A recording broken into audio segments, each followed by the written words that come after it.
जय श्री शंकर शंभू महाराज स्वामी नाथ की जय। अतः षष्ठो अध्याय शिव पुराण के श्रवण की विधि।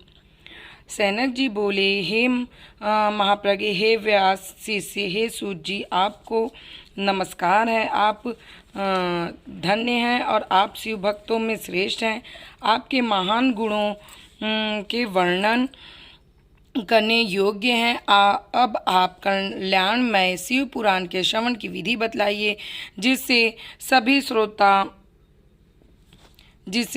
श्रोताओं को संपूर्ण उत्तम फल की प्राप्ति हो। सूत जी बोले, हे सैनिक, हे मुनि, अब मैं आपको संपूर्ण फल की प्राप्ति के लिए शिव पुराण के श्रवण की विधि बता रहा हूँ। सर्वप्रथम किसी ज्योतिष को बुलाकर दान मान से संतुष्ट करके सहयोगी लोगों के साथ बैठाकर बिना किसी विधि बाधा के कथा की समाप्ति के उद्देश्य शुद्ध मुहूर्त का अनुसाधन करवाइए। तदंतरम प्रयत्न पूर्वक देश देश में स्थान स्थान पर यह शुभ संदेश भी भिजवा दीजिए कि यहाँ पर शिव पुराण की कथा होने वाली है। अपने कल्याण की इच्छा रखने वाले लोगों को अवश्य पधारना चाहिए। कुछ लोग भगवान श्री हरि की कथा से बहुत दूर पड़ गए हैं। कितनी ही स्त्री शूद्र आदि भगवान शंकर तथा उनके कथा कीर्तन से वंचित रहते हैं। इन सबको भी सूचना हो जाए, ऐसा प्रबंध करानी चाहिए। देश देश में जो भगवान शिव के भक्त हों, शिव कथा कीर्तन श्रवण के लिए उत्सुक हो, उन सभी को आदर पूर्वक बुलाना चाहिए। यहाँ तत्पुरुषों की आनंद देने वाली समाज अति अद्भुत उत्सव होगा। इसमें शिव पुराण का पारायण होगा। शिव पुराण की रसमयी कथा श्रवण करने हेतु आप लोग प्रेम पूर्वक शीघ्र प्रधानी की कृपा करें। यदि समय का अभाव हो तो प्रेम पूर्वक एक दिन के लिए ही आए। आपको निश्चित ही आना चाहिए, क्योंकि इस कथा में क्षण भर के लिए बैठने से ही सौभाग्य भी दुर्लभ है। इस प्रकार विनय और प्रसन्नता पूर्वक श्रोताओं के निमंत्रण देना चाहिए। आए हुए लोगों को सब प्रकार से आदर सत्कार करना चाहिए। शिव मंदिर में, तीर्थ में, वन प्रांत आदि घरों में शिव पुराण कथा सुनने के लिए उत्तम स्थान का निर्माण करना चाहिए। कथा भूमि को लीप कर शोधन करनी चाहिए तथा धातु आदि से स्थान को सुशोभित करनी चाहिए। महोत्सव के साथ अद्भुत और सुंदर व्यवस्था कर लेनी चाहिए। कथा के लिए अनुपयोगी घर के साथ सामान को हटाकर घर के किसी एकांत के कोने में सुरक्षित कर देना चाहिए। कथा भूमि को लीप का सुशोभित करना चाहिए। केले के खंभों से सुशोभित एक उच्च कथा मंडल तैयार करना चाहिए। उसे सब फल फूल आदि से सजा देना चाहिए। भगवान शिव के प्रति सभी प्रकार उत्तम भक्ति करनी चाहिए, क्योंकि यह सभी आप सबको आनंद प्रदान करेगा। परमात्मा भगवान शंकर के लिए दिव्य आसन का निर्माण करनी चाहिए। कथावाचक के लिए भी एक दिव्य आसन बनानी चाहिए। कथा सुनने वाले और श्रोताओं के लिए यथा योग्य सुंदर स्थानों की व्यवस्था करनी चाहिए। अन्य लोगों के लिए भी उचित व्यवस्था करनी चाहिए। विवाह उत्सव में जैसे उल्लासपूर्ण मनोस्थिति होती है, वैसे ही मनोस्थिति होनी चाहिए। सभी प्रकार की लौकिक चिंताओं को भूल जाना चाहिए। वक्ता उत्तर दिशा की ओर मुख करे और श्रोतागण पूर्व दिशा की ओर मुख करे, ऐसी व्यवस्था बनानी चाहिए। पुराणी विद्या व्यासन पर जब तक विराजमान रहे तब तक प्रसंग समाप्ति के पूर्व किसी को भी नमस्कार नहीं करना चाहिए। पुराण का विद्वान व्यक्ति, चाहे बालक, युवा, वृद्धि, दरिद्र, दुर्बल जैसा भी हो, पुण्य चाहने वाले के लिए उन्हें उनका वंदनीय और पूज्य होता है। उनके मुख से निकली गई वाणी देहधारियों के लिए कामधेनु के समान अभिष्ट फल देने वाली उस पुराण वक्ता के प्रति तुक्ष बुद्धि कभी नहीं करनी चाहिए। संसार में जन्म तथा गुणों के कारण बहुत से गुरु होते हैं, परंतु उन सब में पुराणों का ज्ञाता विद्वान ही परम गुरु माना गया है। करोड़ों योनियों में जन्म लेकर दुख भोगते हुए प्राणियों को मुक्ति प्रदान होती है। पुराण वक्ता पवित्र, दक्ष, शांत, ईर्ष्या पर विजय पाने वाला, साधु और दयालु होना चाहिए। ऐसे प्रवचन कुशल विद्वान उस पुण्यमयी कथा को सूर्योदय से आरंभ करके 3:30 पहर तक उत्तम बुद्धि वाले विद्वान पुरुष को शिव पुराण की कथा बाँचनी चाहिए। जो दुराचारी तथा दूसरों से विवाद करने वाला प्रपंची लोग हैं, उन कुटिल वृत्ति वाले लोगों को यहाँ कथा नहीं कहनी चाहिए। दुष्टों से भरे, डाकुओं से घिरे प्रदेश और धूर्तों व्यक्ति के घर में इस पवित्र कथा को नहीं कहनी चाहिए। मध्यकाल में 2 घड़ी तक कथा बंद रखनी चाहिए, जिससे कथा कीर्तन अवकाश पाकर लोग शौचालय वगैरह जा सके। कथा प्रारंभ के दिन से 1 दिन पहले व्रत ग्रहण करने के लिए वक्ता को करना चाहिए। जिस दिन कथा हो रही हो उस दिन पूर्वक प्रातः काल सारा नित्य कर्म संक्षेप में कर लेना चाहिए। वक्ता के पास ही उसकी सहायता के लिए एक दूसरा वैसा ही विद्वान स्थापित करना चाहिए जो सब प्रकार के संशयों से निर्मित करने में समर्थ और लोगों को समझाने में कुशल हो। कथन में आने वाले विघ्नों को निवृत्त करने के लिए गणेश जी की पूजा करनी चाहिए। कथा के स्वामी भगवान शिव की तथा शिव पुराण ग्रंथ की भक्ति भाव से पूजा करनी चाहिए। तत्पश्चात बुद्धि वाला श्रोता बुद्धिपूर्वक तन मन से शुद्ध होकर आदरपूर्वक शिव की कथा सुननी चाहिए। जो वक्ता स्वतः अनेक प्रकार के कर्मों में भटक रहे हैं, काम आदि 6 विकारों में युक्त हैं, स्त्रियों में आसक्त हैं, पाखंड पूर्वक बात कहते हैं, वे पुण्य के भागी नहीं होते हैं। जो लोग चिंता, धन, गृह, पुत्र आदि की चिंता को छोड़कर कथा में मन लगाते रहते हैं, उस शुद्ध बुद्धि पुरुष को उत्तम फल की प्राप्ति होती है। श्रद्धा और भक्ति में युक्त, दूसरे कर्मों में मन नहीं उगाने वाले, मौन धारण करने वाले, पवित्र उद्गित सुनी श्रोता ही पुण्य के भागी होते हैं। जो नर धर्म भक्ति रहित होकर इस पुण्यमयी कथा को सुनते हैं, उसे श्रवण करने का फल कोई फल नहीं होता है। वे जन्म जन्मांतर कलेश भोगते ही रहते हैं।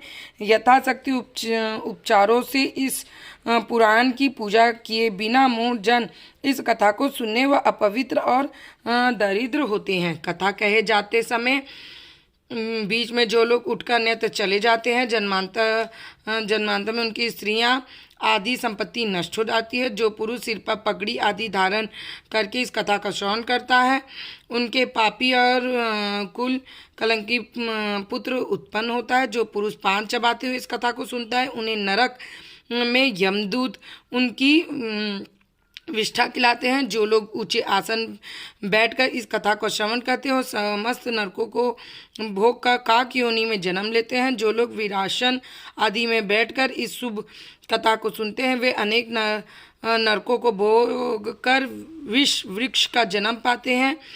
कथा सुनने वाले प्रणाली को अच्छे प्रकार प्रणाम किए बिना जो लोग कथा सुनते हैं, वे सभी नरकों को भोगकर अर्जुन वृक्ष बनते हैं। जो रोग युक्त न होने पर भी जो लोग लेट कर यह कथा सुनते हैं, वे सभी नरकों को भोगकर अंत में अजगर आदि योनि में जन्म लेते हैं। वक्ता के समान ऊंचाई वाले आसन में बैठकर जो उस कथा का श्रवण करते हैं, वह नरकी लोगों को गुरु शैया पर शयन करने जैसा पाप लगता है। जो इस पवित्र कथा को वक्ता की निंदा करते हुए 100 जन्मों तक दुख भोगते हैं और कुत्ते का जन्म पाते हैं। कथा होते समय बीच बीच में गंदी बातें बोलते हैं, वे घोर नरक भोगने के बाद गधे का जन्म लेते हैं। जो कभी भी इस पवित्र परम पवित्र कथा को श्रवण नहीं करते हैं, वे घर नरक भोगने के पश्चात जंगली सुअर का जन्म लेते हैं। जो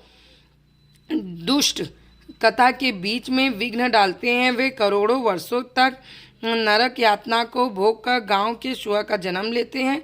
इसका विचार करके शुद्ध और प्रेम पूर्वक चित्त से बुद्धिमान श्रोता को वक्ता को भक्ति भाव रखकर कथा का श्रवण करना चाहिए। सबसे पहले कथा के विघ्नों का नाश करने हेतु गणेश जी की पूजा करनी चाहिए। अपने नित्य कर्मों को संक्षेप में संपन्न करके प्रायश्चित करना चाहिए। नवग्रह सर्वत्र भद्र देवताओं का पूजन करके शिव पूजा की बताई गई विधि से शिव पुराण की पुस्तक का अर्चन करना चाहिए।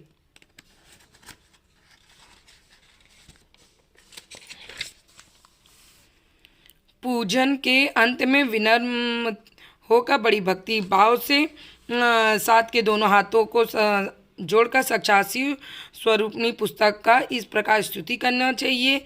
श्री शिव पुराण के रूप में आप प्रत्यक्ष सदा शिव हैं।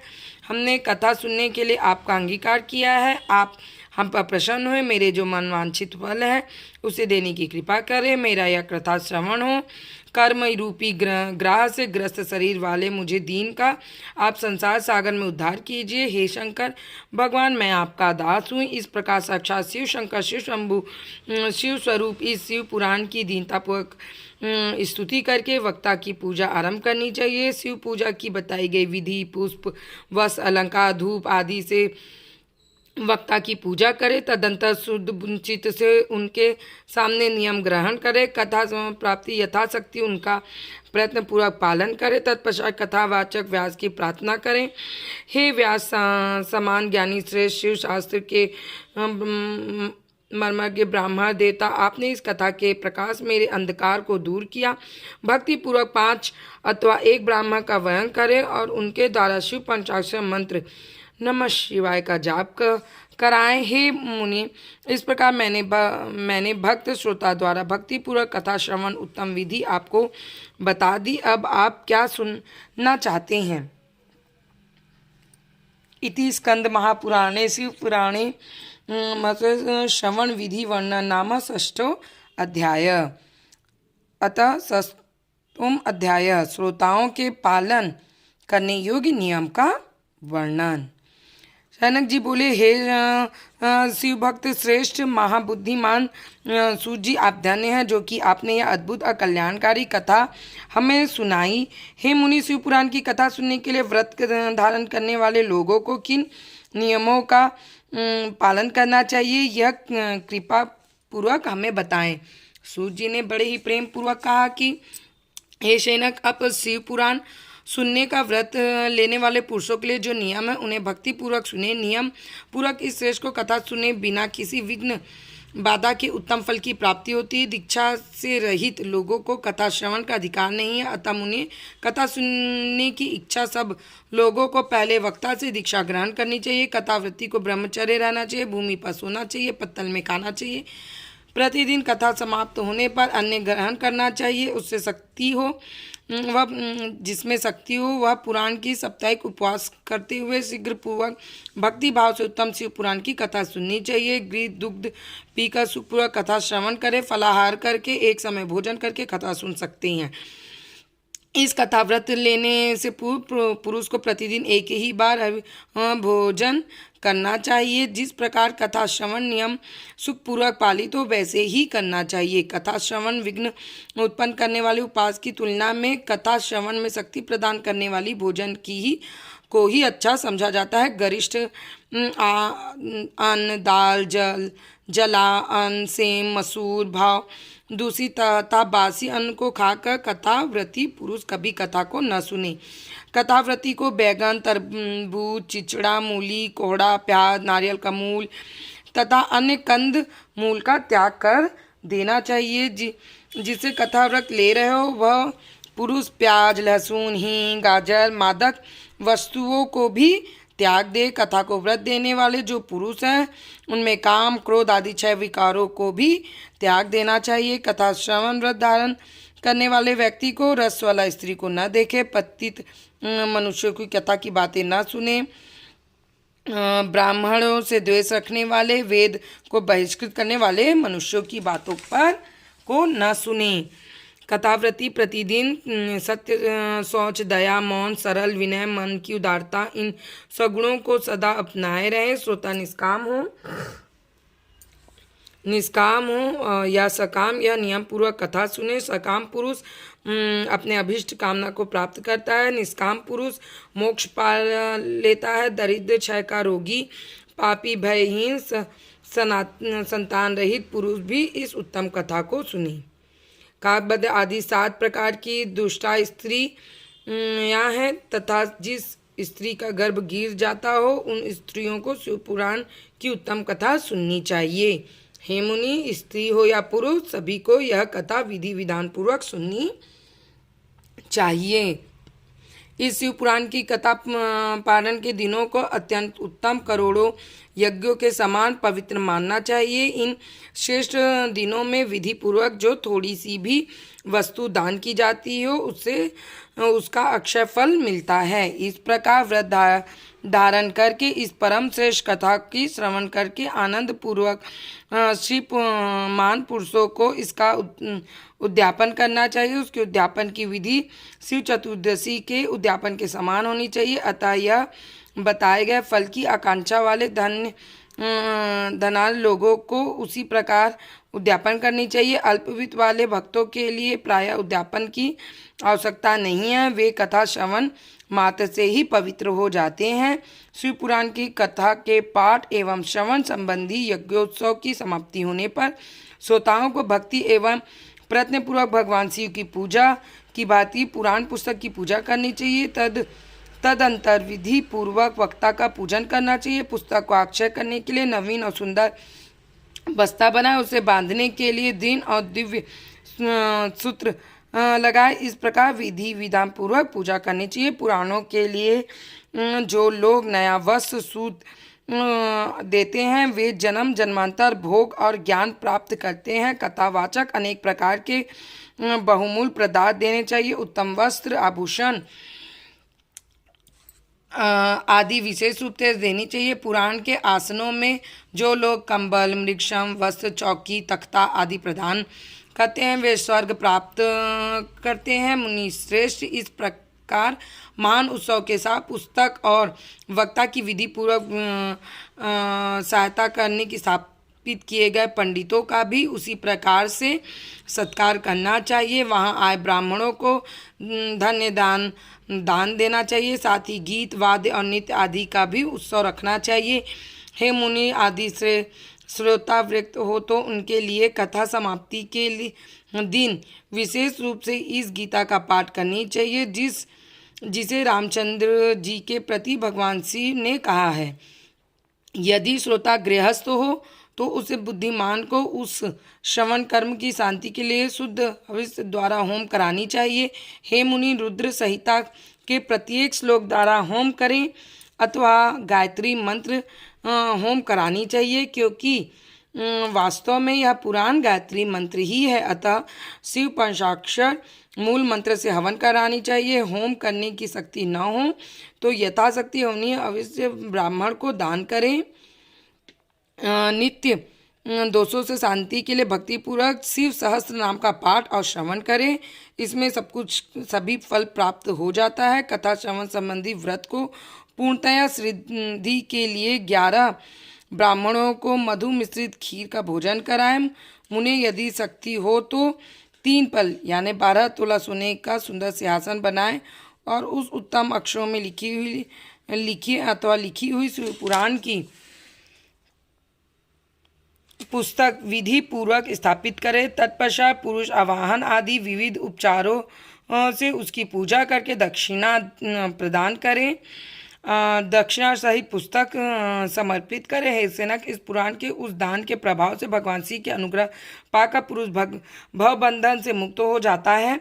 शिव पुराण संपूर्ण फल को देने भोगने और मोक्ष का दाता होता है। मैंने आपको शिव पुराण का सारा महत्व आपको बताया है। अब आप क्या सुनना चाहते हैं?